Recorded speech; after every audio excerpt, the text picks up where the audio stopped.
증거보다 감정을 더 우선하는 시대.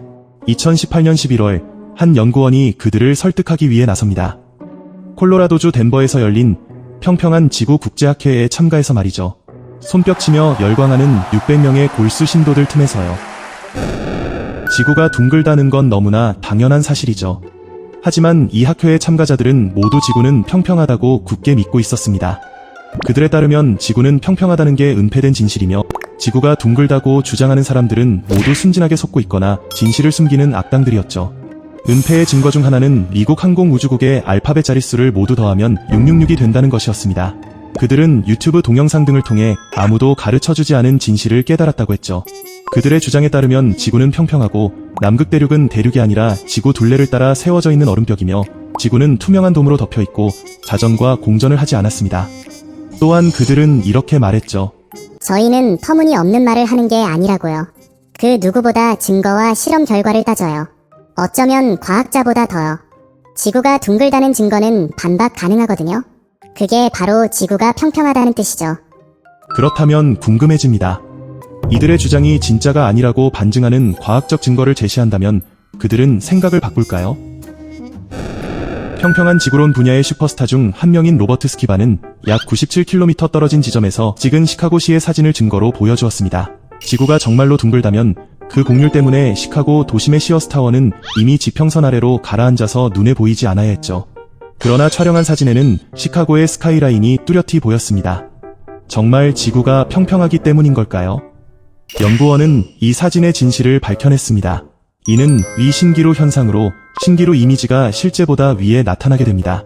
사진으로도 촬영 가능한 현상으로 조건만 맞춰진다면 지평선 아래의 불빛이 영상에 담기기도 했죠. 연구원 리 맥킨타이어는 이에 대해 질문하며 파고들었지만 스키바의 생각을 바꿀 순 없었죠. 맥킨타이어는 또 다른 평평한 지구론자에게 남극을 가로지르는 항공편을 함께 탑승하자고 제안합니다. 지구가 평평하다는 그의 말처럼 남극이 38,000km가 넘는 거대한 산맥이라면 비행 중 연료를 채우기 위해 반드시 멈춰야 할 테니까요. 그는 처음에는 수락했지만 잠시 후 말을 바꿔 거절했습니다. 비행기가 연료를 채우기 위해 중간에 멈춰야 한다는 것 자체가 우리가 세뇌된 또 다른 음모일 수도 있다는 것이 바로 그 이유였죠. 평평한 지구론자들은 주장이 반박당하면 금세 다른 주제로 넘어갔습니다. 하나를 해결해도 그럼 이건 어떻게 설명하실 거죠? 하면서 끝없이 논쟁거리를 가져왔죠. 그들이 가진 수백 개의 의문 중 단 하나라도 확실히 설명하지 못하면 이렇게 말했겠죠. 그럴 줄 알았어. 역시 지구는 평평해. 확실한 증거가 필요하다고 말하면서 실제 증거를 대면 믿지 않죠. 과학자보다 더 과학자 같다고 자칭하는 그들, 정말 과학자의 태도가 그런 걸까요? 적어도 그들의 논증 방식을 살펴보면 과학과는 아주 거리가 먼 것 같습니다. 그들의 방식은 다음과 같죠. 첫 번째, 체리피킹 방식으로 증거를 수집한다. 자신이 믿고 있는 사실을 뒷받침해줄 증거만을 수집하고 반대되는 경우에는 증거를 무시하고 거부합니다. 이는 확증 편향이라는 인지 오류이며 선택 편향의 완벽한 예시입니다. 증거를 선택적으로 받아들이고 논박에는 신경 쓰지 않죠. 증거에 이중잣대를 적용하여 믿고 싶지 않은 문제에는 높은 수준의 증거를 요구하고 믿고 싶은 것이라면 증거가 빈약하거나 없어도 수용합니다. 두 번째, 음모론을 믿는다. 증거가 아닌 추측을 기반으로 하는 음모론을 굳게 믿습니다. 심각한 점은 음모론은 검증이 불가능하다는 것이죠. 증거가 없어도 오히려 음모론에 대한 믿음은 강화됩니다. 증거가 없으면 없을수록 그야말로 거대 세력이 큰 힘을 들여 감추고 있다라는 근거로 생각합니다.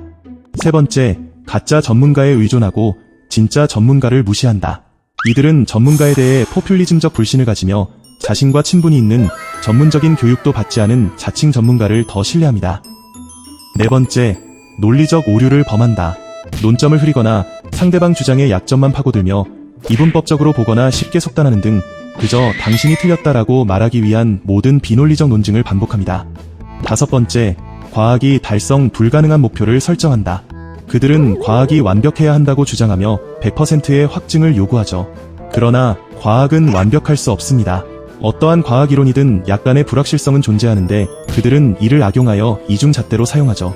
그들의 말에 따르면 완벽한 증거가 나올 때까지 아무것도 믿을 수 없죠. 그럼 우리가 현재 이룩한 과학적 성과는 전부 무용지물이 됩니다. 자신이 믿는 것이 맞다고 고수하기 위해 과학적 합의를 죄다 무시해야 한다면 과연 그렇게 하면서까지 주장해야 하는 이론은 의미가 있을까요? 지구가 평평하다는 그런 이야기들은 너무 황당해서 일상에서 마주하면 그냥 웃고 지나치게 됩니다. 진심으로 그에 맞서려는 사람은 아마 없겠죠. 바보 취급하거나 그걸 누가 믿냐면서 무시하면 그만이니까요. 굳이 그들을 설득하려는 어려운 노력은 하지 않을 겁니다. 그러나 정말 이렇게 쉽게 지나쳐도 되는 문제일까요? 2019년 조사 결과 브라질에서는 1100만 명가량이 평평한 지구론을 믿는다고 밝혀졌습니다. 국민의 약 7%에 해당하는 무시할 수 없는 숫자죠. 2000년 초 남아프리카 공화국의 대통령인 타보 음베키는 에이즈 관련 회의를 소집했습니다. 성인 인구의 약 20%가 감염되어 큰 문제였기 때문이죠. 그러나 음베키는 에이즈의 원인이 바이러스가 아니라 다른 이유라면서 민간요법으로 치료가 가능하다고 주장했고 결국 적절한 예방 조치가 이뤄지지 않아 2005년까지 하루 평균 900명에 달하는 사람이 에이즈로 사망했습니다. 코로나 팬데믹 당시에도 바이러스와 백신을 부정하는 사람들이 권력에 올라 수백만 명이 감염되며 얼마나 많은 사람이 죽었는지 이루 말할 수 없습니다. 이처럼 과학 부정론에 대한 신념과 비과학적 논증 방식은 사회 전반에 큰 악영향을 끼치고 있습니다. 가볍게 웃어 넘길 일이 아니라 심각한 문제인 것이죠. 왜 말도 안 되는 신념을 고수하는 걸까요? 그게 틀렸다고 아무리 증거를 들이밀어도 바꾸려 하지 않는 이유는 무엇일까요? 다양한 설명이 존재하는데 첫 번째는 큰 트라우마나 사회에서 소외된 경험 등 적응에 어려움을 겪은 경우입니다. 불안한 상황을 납득하려고 이유를 붙이며 합리화하여 안정감을 얻기 위해 음모론에 빠지게 된다는 것이죠. 두 번째로 음모론을 믿게 되며 남들은 모르는 진실을 깨달은 선택받은 소수라는 감각을 즐기는 경우도 존재합니다. 음모론에 빠져드는 순간 그들은 더 이상 소외된 개인이 아니라 소수의 엘리트 집단에 속하게 되며 자기 만족감을 얻게 되죠. 세 번째, 자신의 믿음으로 사회적 정체성을 정의한 경우입니다. 사람들이 신념을 가질 때 정보뿐만이 아니라 정서적 요인도 함께 영향을 미칩니다. 단순히 정보를 수집한 게 아니라 감정과 연관지었기 때문에 믿음과 일치하지 않는 정보가 제공될 때 불편하게 느낍니다. 자신의 생각이 틀렸다는 말이 곧 자기 자신을 부정하는 말로 들리기 때문이죠. 사람은 개인의 정체성을 유지하고 이를 위협하는 인지 부조화를 축소하려 하는데 스스로를 지키기 위한 이 행동이 사실을 그대로 받아들이는 걸 방해합니다. 이때 동기화된 추론이 나타나죠. 즉, 그들이 믿는 건 이론이 아니라 그들 자신의 반영입니다. 증거를 토대로 형성된 신념이 아닌 정체성으로서 형성된 신념이기에 정체성을 보호하기 위한 자기 방어가 현재 고수하는 가치를 바꾸기 어렵게 만드는 것이죠. 자신감이나 자기애가 과한 사람 혹은 자존감이 낮은 사람일수록 자신을 부정하기 어렵기에 음모론에 쉽게 빠지고 생각을 바꾸기 어렵습니다. 정리하자면 사람들은 두려움을 해결하거나 소외감을 해소하고 사회적 정체성을 획득하기 위해 음모론에 빠지는 경향을 보였습니다. 그렇다면 이들과 어떻게 대화해야 할까요? 그들을 설득하는 건 매우 어려운 일입니다. 그들의 믿음은 이미 자신을 나타내는 수단이니까요. 사실을 말해도 소용없을 거라 포기하고 오류를 정정하는 대신 무응답을 택하는 경우도 있는데요. 연구에 따르면 가만히 두는 것, 아무런 지적도 하지 않는 것이 가장 최악의 방법이라고 합니다. 또한 그들의 마음을 바꾸기 위해 비난하거나 조롱하고 냉대하는 것은 역효과를 불러일으킬 수 있습니다. 그 대신에 그들과 직접 대면하여 얘기를 나누며 경청과 존중의 태도로 신뢰를 얻는 게 중요하다고 합니다. 물론 경청하고 존중하라는 것이 그들의 의견을 비판 없이 수용하고 무조건적으로 긍정하라는 뜻은 아닙니다. 다만 소통을 위해 감정을 배제하고 토론하되 공격하지 말아야 합니다. 대화하는 상대방에게 기본적인 존중을 보이는 것이죠. 단순히 정보가 부족해서 일어난 불신이었다면 그들이 가진 의문에 성실하고 꾸준하게 답변하는 것만으로도 신뢰를 얻을 수 있습니다. 하지만 오랜 믿음이 고착화되어 외부의 의견을 전혀 받아들이지 않는 상황이라면 더 오랜 시간이 걸립니다. 그럴 경우 시간을 들여 천천히 설득하며 그들이 자기 주장의 모순을 깨닫고 스스로에게 질문을 던질 수 있는 기회를 마련하도록 하는 게 좋습니다. 그들이 다른 가치를 접하도록 돕고 그를 토대로 새로운 정체성을 형성하도록 도와야 합니다.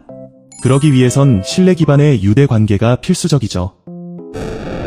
거짓이 사실을 압도하는 탈진실화 현상과 과학 부정론은 더 이상 가벼운 문제가 아닙니다. 지구가 평평하다고 믿는 사람과 즐겁고 생산적인 대화를 나누는 법이라는 책을 집필한 과학 철학자 리 맥킨타이어는 직접 평평한 지구학회에 참가하여 참여자들과 교류했습니다.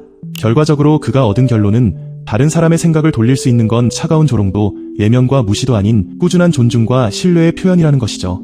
어쩌면 한 사람을 바꿀 수 있는 건 그 자신뿐이라는 말에 딱 맞는 결과가 아닐까 싶습니다.